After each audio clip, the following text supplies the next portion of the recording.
President Biden will spend the night in Lithuania, where he'll attend a NATO summit with other heads of state as a crucial time of 500 days nears in the war with Ukraine. As the heads of state prepare to meet, Ukraine is pushing for a commitment to join the alliance. Fox's Caroline Shively reports from Washington.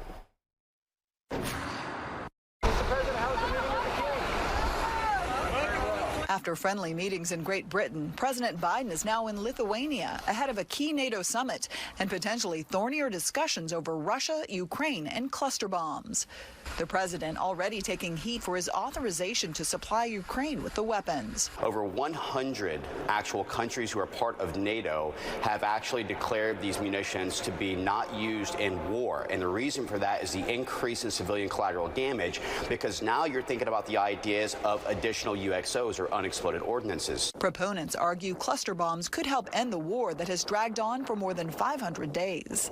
Make no mistake, if we don't continue to do the things that we need to do to help the Ukrainians by providing them weapon systems they need, Vladimir Putin won't be satisfied until Greater Russia is ultimately achieved. We can prevent that. Despite providing a new $800 million aid package to Ukraine, President Biden says he does not believe the country is ready to join NATO.